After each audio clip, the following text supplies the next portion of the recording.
keinginan kita, diskusi kita pada webinar kali ini, yaitu apakah yang akan kita titipkan kepada para pejabat yang akan terpilih nanti pasca pemilihan ini dan juga pasca dari COVID. Yang kita mau sampaikan atau titipkan adalah pada pejabat-pejabat yang akan datang.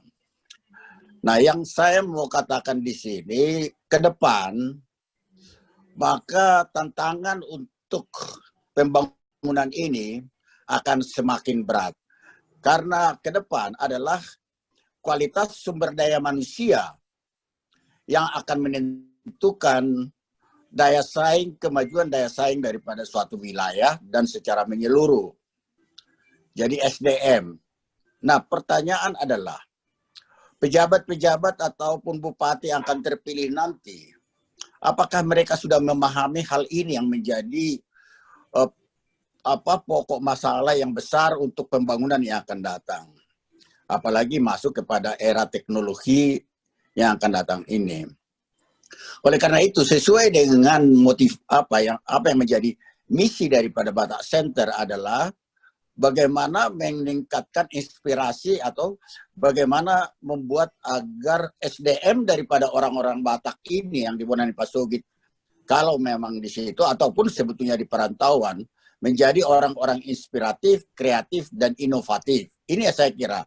Kalau kita menyaksikan daripada penyelenggaraan daripada pembangunan di seluruh dunia sekarang ini, maka hanya negara-negara atau bangsa yang memiliki kreativitas dan inovasi yang bisa tumbuh dengan cepat menonjol. Kalau dulu misalnya katakanlah Cina tumbuh dengan 2 digit, itu ketika itu mereka booming kreativitas dan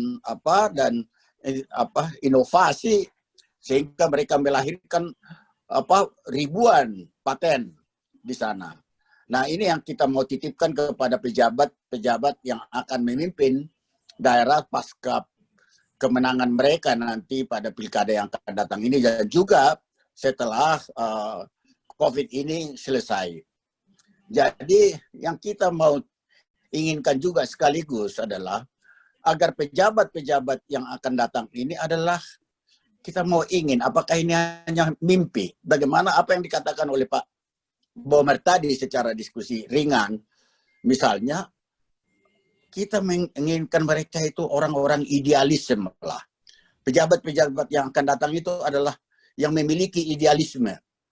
Janganlah hanya sekedar menyelesaikan tugasnya untuk 5 tahun yang akan datang, tetapi kita menuntut, mengharapkan rekam jejak buat mereka untuk dititipkan kepada yang berikutnya, ataupun bahkan kepada generasi berikutnya. Ini yang kita inginkan, kita harapkan. Apa itu mimpi? Saya nggak tahu ya, bisakah kita harapkan idealisme daripada pejabat yang akan datang ini, sehingga mereka akan dikenang selamanya ketika mereka meninggalkan wilayahnya itu. Jokowi telah mendorong para wisata untuk kawasan Danau Toba, kawasan Bonani Pasogit. Nah, apakah ini sudah betul ditangkap oleh daerah dan mereka sudah siap sebetulnya untuk mengembangkan pariwisata? Secara sederhana saja saya mau mengatakan contoh, sinergitas di sana masih sangat jauh daripada itu. Padahal itu untuk satu pariwisata itu memerlukan sinergitas antar kabupaten, bahkan antar provinsi di suatu negara. Jadi kesiapan mereka itu saya lihat. Nah, saya mau menitipkan beberapa hal yang spesifik untuk daerah-daerah mereka ketika mereka akan mengembangkan pariwisata. Kita tahu misalnya katakanlah ada kopi Lintong di daerah Humbang Hasundutan. Kopi Lintong itu kenapa dia terkenal? Dia adalah karena dia memiliki aroma kemenyan. Kemenyan-kemenyan yang ada di Humbang Has dan di lain tempat di kawasan Danau Toba ini harus kita pelihara dengan baik-baik. Sebab dengan demikianlah kopi Lintong itu akan tetap terpelihara kualitasnya. Dan ini menjadi hal yang spesifik barangkali untuk turis nanti. Ketika mereka akan datang berkunjung ke Humbang Has, maka mereka akan menemukan kemenyan yang mungkin di daerah lain tidak pernah ditemukannya. Jadi sekaligus bermanfaat untuk menjadi bagian daripada objek wisata. Kemenyan itu juga sudah bermanfaat, dan juga aroma daripada kopi Lintong itu tetap terpelihara dengan Kemenyan. Begitu juga di Dairi. Kopi Sidikalang itu terkenal dulu karena ada aroma nilam. Nilam sekarang sudah habis. Nah, kenapa tidak ditanam lagi nilam? Karena itulah yang membentuk aroma daripada kopi Sidikalang, dan itulah yang membuat dia terkenal secara spesifik juga. Hal-hal yang spesifik di daerah itu nanti mereka kiranya bisa tangkap dan mereka manfaatkan dalam kaitannya dengan wisata sekaligus. Misalnya kalau ada nilam itu menjadi spesifik. Lalu misalnya untuk daerah Karo, apa yang spesifik di sana? Buah-buahan, bunga-bungaan, misalnya sayur-sayuran. Cobalah yang spesifik itu yang kita kembangkan dengan semaksimal mungkin. Saya kira tidak hal yang mustahil kalau dibuat di situ, di daerah Brastagi dan di daerah Kabanjahe, barangkali taman bunga yang besar, yang indah, menjadi apel-apel misalnya yang bagus seperti apel Malang menjadi bagian daripada wisata. Mereka melihat apel, oh misalnya dari luar negeri, oh ini namanya apel, oh ini apanya, nah, yang di Indonesia ini. Jadi saya pikir jadi kita harus mencoba mengapakan, budidayakan yang spesifik sekaligus menjadi suatu bagian mendorong pariwisata. Kalau kita hanya mengandalkan keindahan Danau Toba misalnya untuk para wisata, itu hanya mungkin 20% saja. Itu orang begitu lihat Danau Toba, oh indah sekali, selesai. Tapi apa, what next daripada para wisata itu sendiri? Nah, coba kita ajak mereka kepada tanaman-tanamannya. Masih ada tanaman khas, salah satu adalah yang sangat bagus, yaitu andaliman misalnya. Andaliman itu bahkan sudah pernah didiskusikan secara internasional di Hong Kong dan di Cina, di mana mereka mengatakan sebagai orang-orang kuliner di sana bahwa mereka mengatakan seperti ini. Oh, di Batak itu ada satu tanaman andaliman. Dia sama kelasnya sebetulnya dengan wasabi di Jepang. Nah, itu spesifikasinya luar biasa. Mereka waktu itu berdiskusi, saya dengar waktu di Cina itu atau di Hong Kong waktu itu. Jadi kenapa ini tidak kita kembangkan tanaman andaliman ini sekaligus menjadi bagian daripada objek wisata. Ketika turis itu datang nanti mereka akan melihat, oh ini ya yang namanya andaliman, oh gurih, enak dan sebagainya. Jadi ini saya pikir hal-hal yang kita lihat dari sisi bidang pertanian, yang kalau misalnya kita mau mengembangkan pertanian di daerah-daerah kawasan Danau Toba ini. Sekarang kita bicara misalnya mengenai ulos. Ulos itu adalah bagian seperti kita dari Batak Center itu sudah berulang-ulang mendiskusikan, ini adalah kita sekarang berada pada tahap untuk memperjuangkan menjadi pengakuan daripada internasional ulos ini. Di situ ada Profesor Bomer.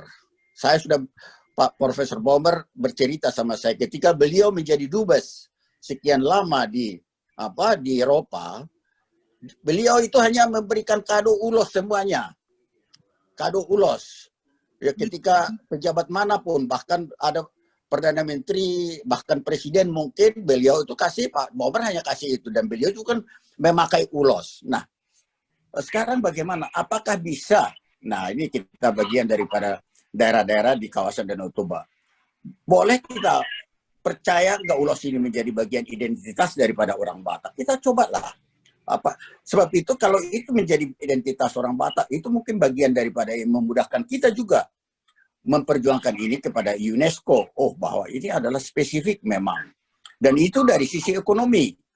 Jadi kita mau menganjurkan kepada Pemda di sana nanti, kita mengharapkan kalau bupati yang akan datang dilantik, pakai ulos lah dia. Lalu begitu juga ke lain, camat mau dilantik, pakai ulos juga. Begitu juga dengan kepala desa, semualah. Jadi itu menjadi market daripada pemasaran ulos itu sendiri. Jadi juga otomatis mereka akan meningkatkan kualitasnya. Nah, sekaligus dalam konteks ulos ini, kita minta daripada daerah. Batak Center hanya sebagai alat untuk mendorong ulos menjadi mendapatkan pengakuan daripada dunia internasional atau UNESCO. Tetapi apa yang kita perlukan untuk ini menjadi kita suatu perjuangan yang akan berhasil adalah keterlibatan dan daripada daerah. Itu sangat menentukan. Misalnya saja untuk ulos itu, dituntut bahan bakunya ada nggak di sana? Misalnya tanaman apa? Orang mengatakan bisa dari nenas, orang bisa dari ramin atau apa saja.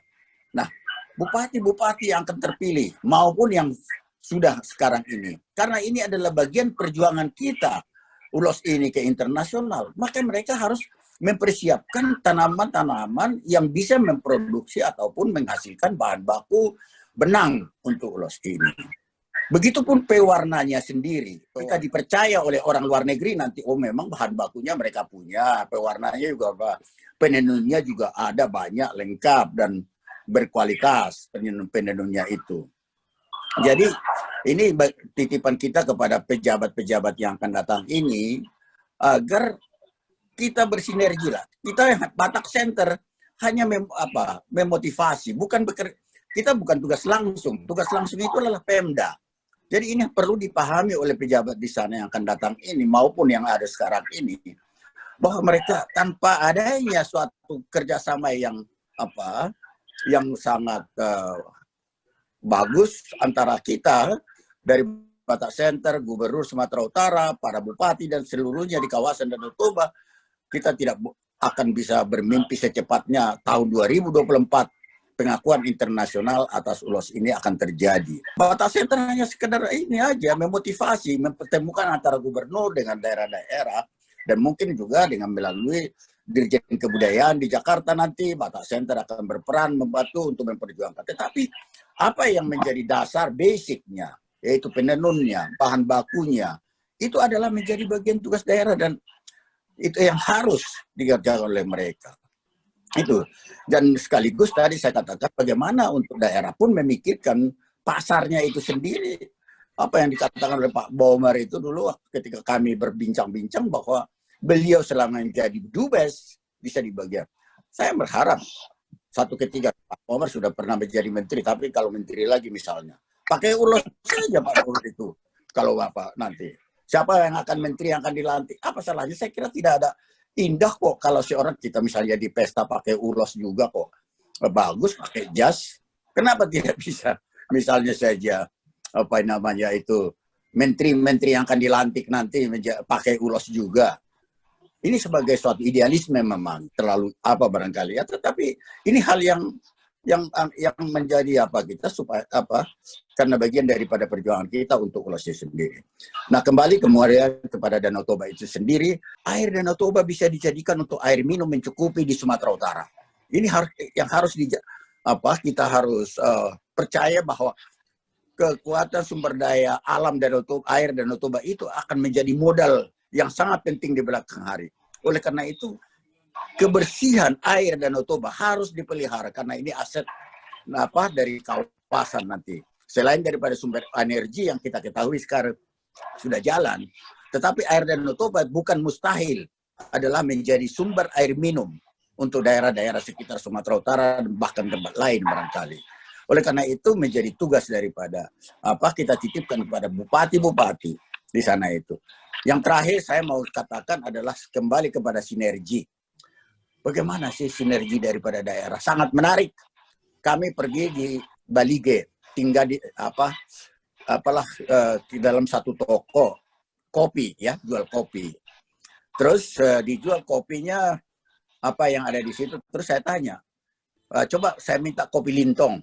Apa jawaban daripada orang yang di warung di Balige itu ya? Bukan di warung sebetulnya, yang produsen kopi yang bagus.